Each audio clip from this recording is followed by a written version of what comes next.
What is going on, guys? General Fatboy here, bringing you the second episode of my weekend league games from this past weekend, the third week of January. We're still rocking the same team as usual as we were in the first episode.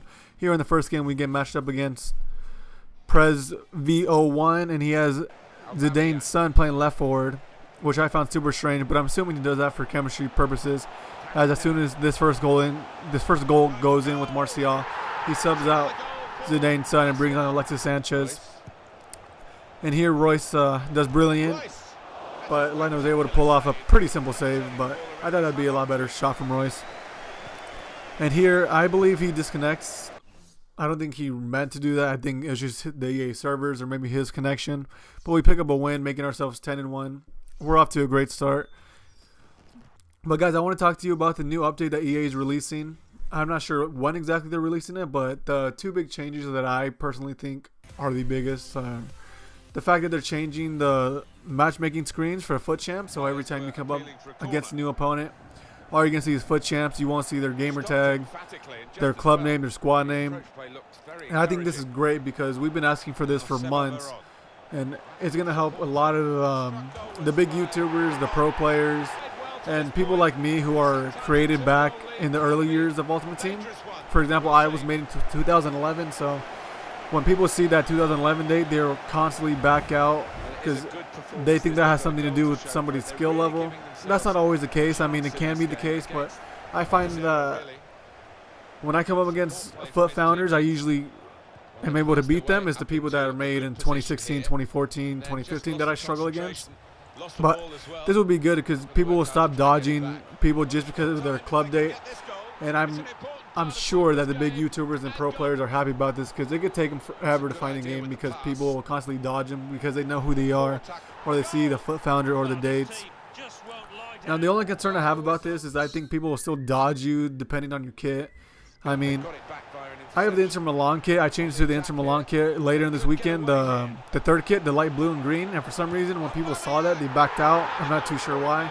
But we still won't be able to use our elite and gold kits that we get for ranking monthly because people will see that and they'll think, oh, this guy's a good player. He plays FUT champions constantly. So I'm going to go ahead and back out. I think that's something they need to address. I think that they can implement a system similar to Seasons where if you search for a game, you choose a jersey beforehand and to make sure you don't get matched up against a similar color jersey. I don't understand why they could do that for online Seasons and not Ultimate Team. That just doesn't make sense to me. But at least they're making steps forward and making sure that people will stop backing out less frequently. And also the second big thing that's coming in this update is the fact that they're finally going to fix the auto passing in the game. So, or you just randomly be playing, you make a pass and one person receives the ball and your player just passes the ball all by himself. You didn't do anything. And I don't understand why this was ever in the game because if you compare this to other games like Call of Duty, that'd be like you just playing Call of Duty and your gun randomly decides to shoot. And that should never happen. And especially in FIFA when EA are trying hard to make this a competitive game and for esports and things like that, there's just too many random factors like the random passing to make it entirely skill-based. So I think it's definitely a huge thing that they're deciding to take that auto passing out even though it's been several months. And here in this team is a little strange because as soon as the game starts, you see that he drops Dzeko back all the way to midfield, so he's playing a 4-6-0. And I just didn't understand the purpose behind this, but yeah, I'm really hoping this new patch for Ultimate Team comes out before this weekend. I know it's already out on PC, but it's not out on consoles yet. But I'm hoping it is because that way we'll be able to play more games faster without having to worry about people backing out for several reasons. And here Aubameyang is brilliant with a bit of LT-RT trigger dribbling. If you don't know what that is, you just press LT-RT and you maneuver your way around. And it's great for working in tight spaces like you saw with Aubameyang there. And here's just beautiful passing. Martial to Pogba. Pogba finds Aubameyang. Aubameyang passes it over to Martial. Martial just able to tap that in. And his defender actually almost got there. I was a little worried when I saw him, but it still went in either way. And here Martial finds Aubameyang again, and just simple passing. This guy, he didn't know what to do. He was all over the place, just sliding everywhere because he was already down. And Royce is just able to tap that in. And you're probably thinking I didn't have to tramp it again to Royce, but I don't know. I just kind of did it without thinking about it, and it could have cost me a goal because maybe he would have stopped it with his defender on the line. But either way, we still won. He had 3 shots, 1 on target the entire game, so we destroyed that guy. I'd say deserved win. And before that game, I actually lost 2 of my games. I lost the 12th and 13th game, but the 12th game I ended up winning 3-0. He rage quit 20th minute, and the other game I actually lost 4-1 deservedly. I deserved to lose. That guy was a much better player than me. And here the luck was not going my way. It was a great save, and then he's able to get that off the line. But Martial, see right here, I tried to pass it straight to Aubameyang's feet, but Martial tried to do a little through ball here, and then Martial hits me on the counter, finds Alexis. Alexis just over the tops it to Santi Cazorla, and Santi Cazorla is able to tuck that pass to Gea into the bottom right corner. And I'm feeling a little frustrated at this point. I feel I deserve to be in the lead. I've been outplaying this point. I had the better shots, and here Alexis is again. Vincent Kompany of all people assists him. I don't know what Kompany was doing in attacking third, but Sanchez is able to smash that in past to Gea, making it 2-0. And here I get a bit fortunate. He passes it to Alexis, who's on the ground, and it goes to my players. And Martial finds Aubameyang here. Drives that across goal. It bounces off his goalie to Royce. Royce is able to slide it in, making it 2-1. At this point, I'm feeling confident. I feel I could get back into this game. I felt like I was the better opponent. No disrespect to my opponent, but I was outplaying him. And here Aubameyang finds Martial. Martial back to Aubameyang, and Aubameyang is able to tuck that into the bottom corner, making it 2-2. And at this point, I'm feeling pumped. I'm able to equalize, and I feel like I could go on to win this game. Martial here steals the ball off Payet, finds Royce to Aubameyang. Aubameyang with some brilliant hold-up play, just passing around, finds Conte, back to Pogba. Conte finds Martial, and back to Pogba once again, finds Royce to Pogba. I get a little fortunate with that bounce there, but Pogba makes no mistake about the finish, and he makes it 3-2, and that's how the game ends. And I believe that is our 14th win, if I'm not mistaken. Yes, that is our 14th win. I believe we're 14-2 at this point, so it was looking pretty good. And right here, my gameplay actually cuts out again, and I missed the full game, but I'm able to catch the highlights here. And this guy was a little strange. He didn't know what he wanted to do. He kept switching formations in the game. He started with, I believe it was 4-1-2-1-2. Excuse me. And he ended up switching to a 4-3-2-1. And by the end of the game, he was running a 4-2-2-2. Now, I strongly recommend that you guys just don't keep bouncing between formations in game. I say find 1 or 2 formations that works good for you. I recommend finding a narrow formation that works for you and a wide variation that works for you. That way, if you're chasing the game, you can switch to whichever one, preferably the wide one, so you can try to get yourself back into the game. But this guy, I don't think he knew what formation he was comfortable with, and I think it ended up costing him because he just kept switching. I don't think he knew how his team played yet. I don't think he played enough with his team to really know what he's comfortable with. But I'm able to pick up a 2-0 win, and he ends up giving away a silly red card with Smalling in the 90th minute. And at that point, I don't understand why. Now he's going to be without Smalling for the next game.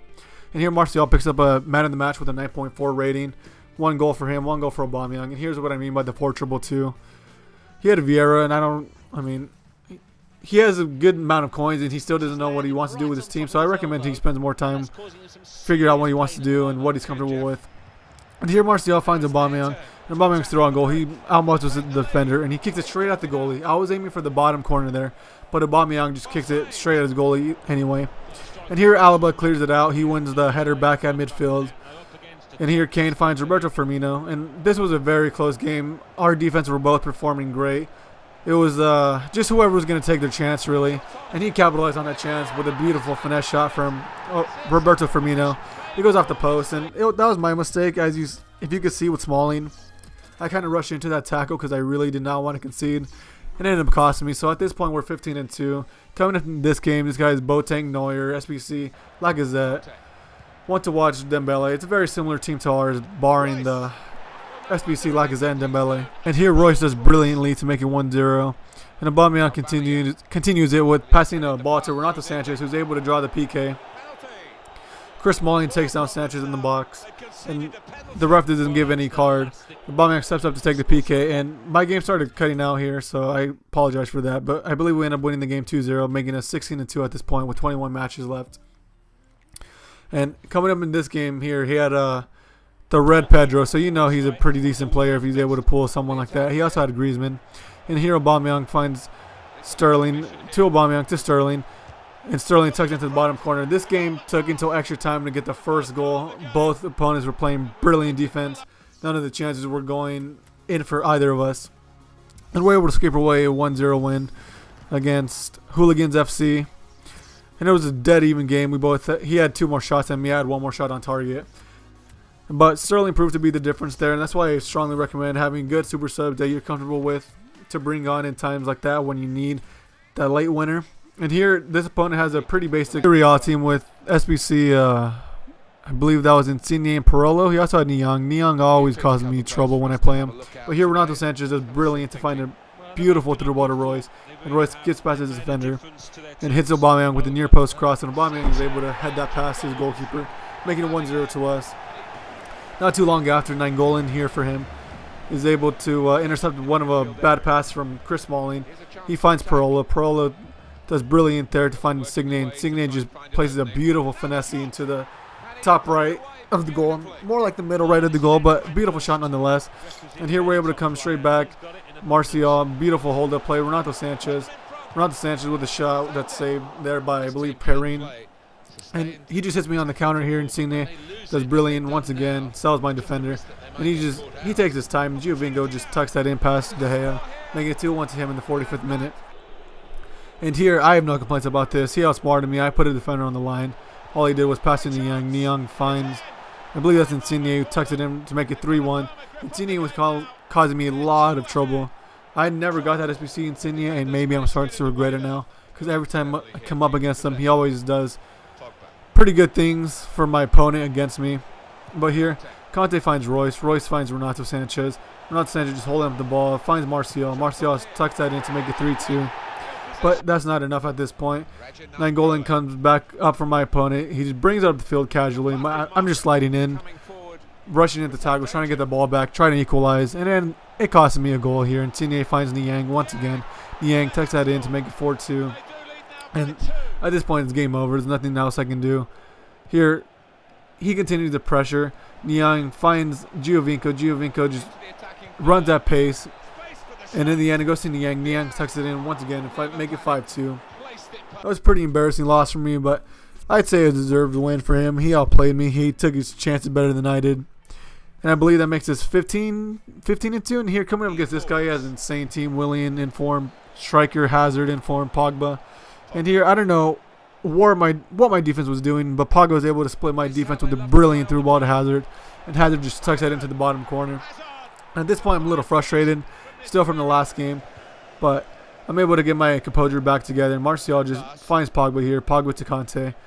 Beautiful passing between Aubameyang and Royce. And beautiful passing between the team in general. And just beautiful hold-up play. Smalling finds Martial. Martial is able to hold off his defender. Just slam that on the floor past the goalkeeper, making it 1-1. Now here, Renato Sanchez finds Marco Royce. And Royce just finessing that into the bottom right corner. If you guys haven't used the RB driven shot, I strongly recommend it in a situation like that. So all you do is press RB and perform the driven shot, which is you press B and then you press B again. And after halftime, it's 2-1 to us right now. And Aubameyang finds Martial. Martial is able to go past his defender, and he gets a pretty lucky rebound. I won't deny that, but I'll take a goal. A goal is a goal, and you need every win you can get in FUT Champs. At this point, it's 3-1 to us, and we're not done yet here. Renato Sanchez finds Aubameyang. Aubameyang finds Royce. Sanchez finds Royce once again, and there's that driven finesse shot once again, just placing it past the goalie with Royce. And I remember this guy actually. I beat him this time, and I kept coming up against him again during the weekend, and he refused to play me. I mean, that's understandable. He knew who I was, and he knew he had lost 4-1, deservedly so. He got outplayed. But with this new update, that won't be happening anymore. He won't be able to see who I am. So if he comes up against me again, he won't be able to back out with the new update. So I'm hoping that comes out pretty soon. And here, this guy, Ronaldo, there's just not much you can do against when you come up against Ronaldo and the guy knows how to use Ronaldo. Ronaldo is the best player on this game in FIFA. So if you give Ronaldo even an inch of space, he's going to punish you. And there I felt a little hard done by. My goalie gets a touch on it, but it still goes past in. My defender couldn't quite get it off the line. And here, I don't know how Griezmann's able to shove off Sanchez like that, but Griezmann finds Ronaldo for an easy tap-in. And Ronaldo makes it 3-0 to my opponent. And at this point, I'm like, oh no, this is going to be completely embarrassing for me. I'm going to get destroyed. But I kept on trying and trying. I never gave up. But Dembele, I don't understand how Dembele turns around and finds Ronaldo in the through ball. I mean, my opponent's outplaying me, but in real life, you're not going to see a defender or an attacker just completely 360 spin, pass perfectly to the striker, and just put it away. But that's how the game ended 4-0 to him. Deservedly so. He outplayed me. I only had 2 shots on target. I deserved it. And at that point, I believe I'm 18-3 or 18-4. But anyway, guys, that'll be this episode. I hope you guys enjoyed it. Episode 3 will be back tomorrow, so make sure you tune in for that, and I'll see you next time.